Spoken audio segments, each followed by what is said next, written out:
Amigas y amigos, buenas noches. El Papa Francisco ha recordado a la Iglesia salvadoreña presente en Roma que mientras haya injusticia, esto es, mientras no se escuchen los reclamos justos de la gente, mientras no haya signos de madurez en el caminar del pueblo de Dios, debe levantar su voz contra el mal, contra todo aquello que nos aparta de la dignidad humana y de la predicación del Evangelio. Cuando el Papa habla de injusticia, piensa en los más pobres, los presos, los que no les alcanza para vivir, los enfermos, los descartados. Esto lo dijo delante del gobierno salvadoreño, representado por el vicepresidente con toda su familia al completo. Esta noche, los mártires de la UCA y los mártires del pueblo salvadoreño nos han convocado, no solo para hacer memoria de su lucha contra la injusticia hasta la entrega de la vida, sino también para gritar una vez más las injusticias que oprimen y despojan a centenares de miles de salvadoreños de su dignidad ciudadana y humana. La memoria que conmemoramos es así una memoria comprometida con los despojados, las víctimas de la violencia y los descartados.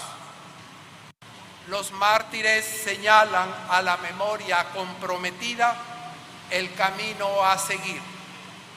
Dios mismo los convocó para luchar por la justicia, dijo el Papa. Les dio la fuerza para alcanzar la victoria y nos los presenta ahora para nuestra edificación. Ellos son un regalo inmenso para la Iglesia y para el pueblo salvadoreño, porque la lucha por la justicia y por el amor de los pueblos sigue, enfatizó el Papa. En esta lucha, las palabras no bastan, hace falta el testimonio. En el testimonio de los mártires, la memoria comprometida descubre ese camino a seguir. La memoria comprometida está siempre en camino hacia el pueblo. Todos los mártires, cada uno a su manera, emprendieron ese camino. Se desvivieron para reunir al pueblo desde abajo y desde dentro, porque sin pueblo no hay pueblo de Dios. La tarea está inconclusa. Hoy, como ayer, el pueblo está disperso, dividido y enfrentado por enemistades, rencores y conflictos.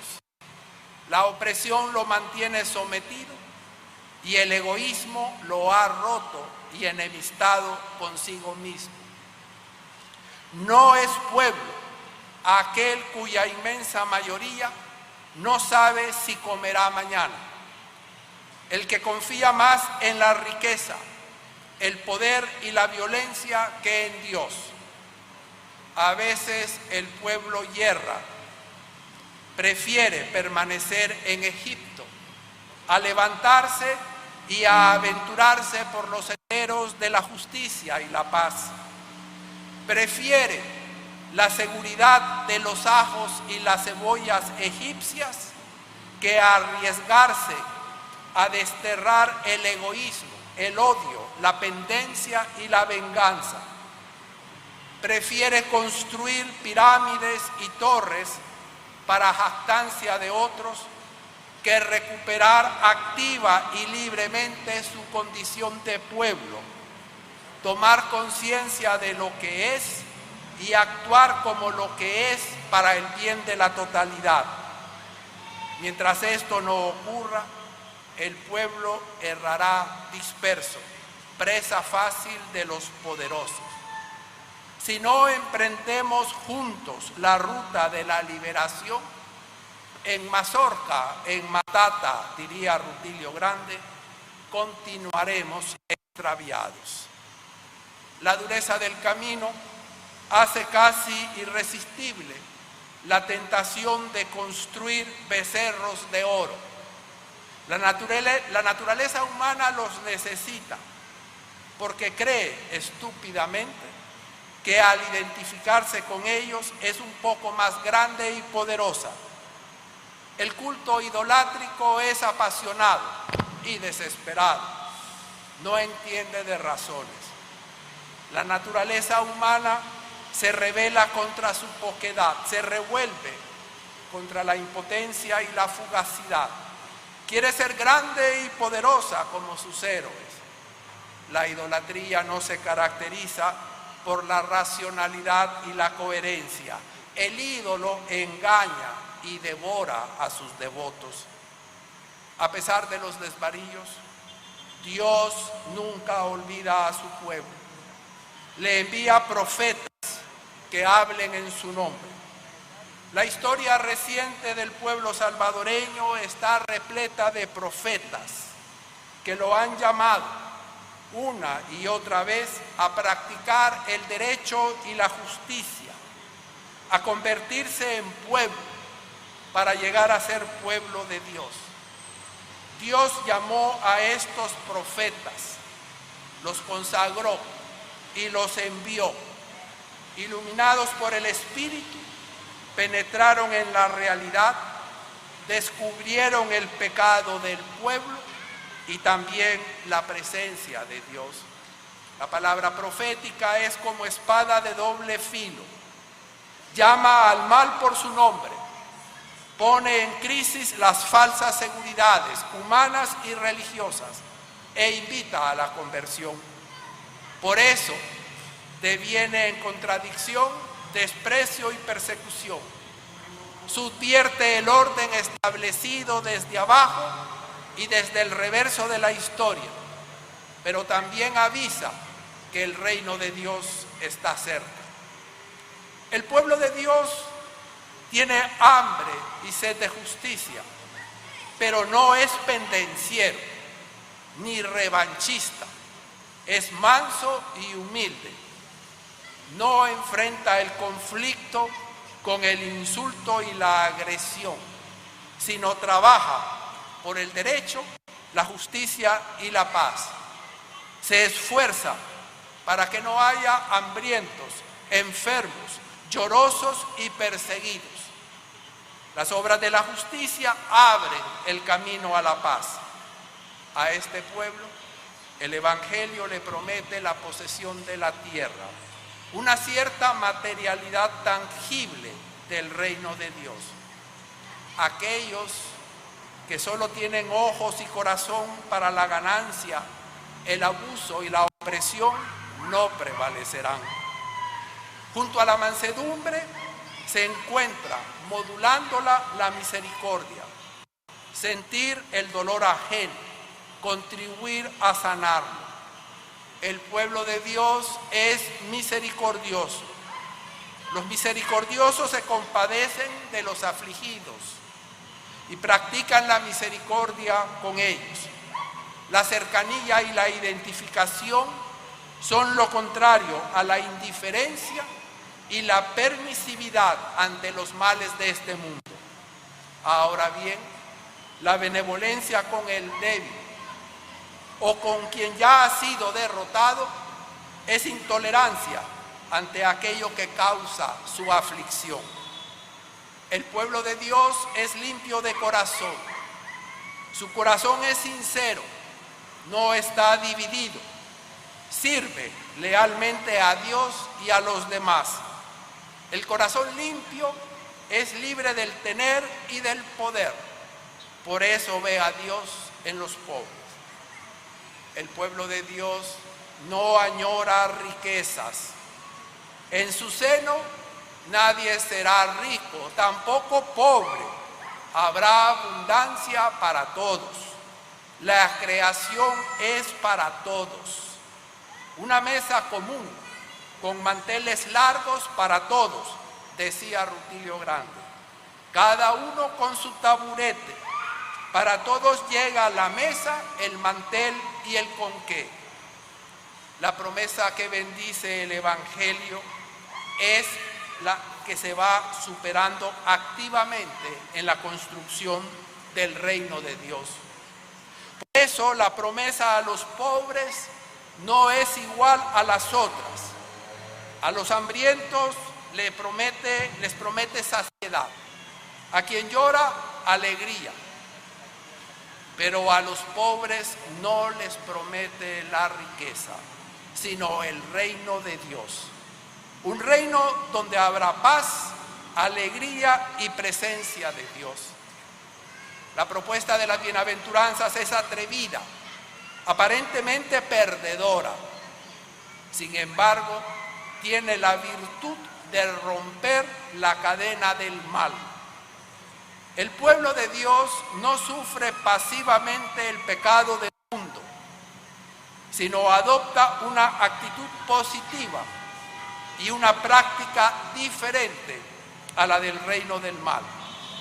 El pueblo de Dios camina con hambre y sed de justicia, con un corazón sencillo y transparente, trabaja por la paz con entrañas de misericordia y soporta el peso del camino con mansedumbre.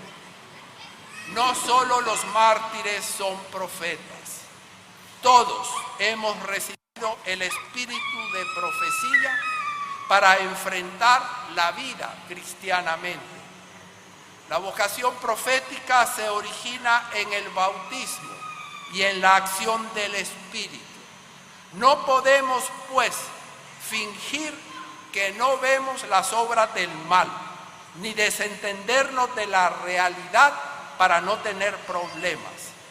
La profecía habilita para poner en práctica las bienaventuranzas, cuando el ejercicio del poder se caracteriza por el abuso y la violencia, cuando impone su yugo a costa de suprimir las libertades fundamentales y cuando oprime a los débiles. Esta noche, los mártires nos renuevan la invitación a defender a quienes los poderosos despojan de su dignidad y su libertad. Si los poderosos negocian entre ellos para explotar y oprimir, sordos al clamor de la gente común y los pobres, demostrémosle que otra manera de organizar la vida común es posible y necesaria.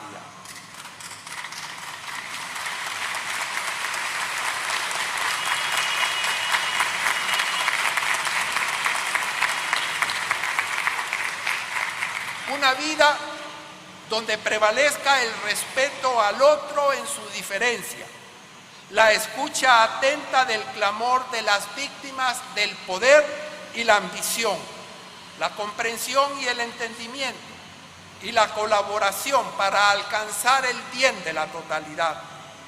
Esta otra forma de vida es posible y necesaria, porque el dinero y la violencia institucionalizada dejan tras de sí ruina, desolación y muerte. No podemos pretender confesar al Señor Jesús ni dar testimonio de vida cristiana sin practicar el derecho y la justicia.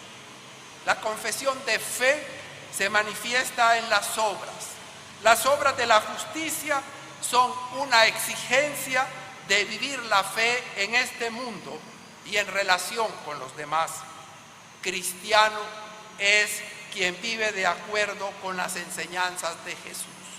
Los mártires nos exhortan hoy a construir un pueblo donde prevalezcan el perdón, la convivencia y la solidaridad. Si el cansancio, la desilusión y la pesadez del camino nos tientan a dar por todo por perdido y a abandonar el empeño, no olvidemos que los bienaventurados han aprendido a no contar más que con la salvación de Dios. En ese caminar conocen ya en esta tierra la felicidad experimentada por Jesús. Los bienaventurados desconocen el cómo y el cuándo del reino, pero caminan movidos por una promesa, convencidos del valor intrínseco de su práctica. Cristo crucificado, los mártires y todos los crucificados de la historia son su norte. Amigos y amigas, no tenemos dónde perdernos. El desafío está claro y bien planteado. Muchas gracias.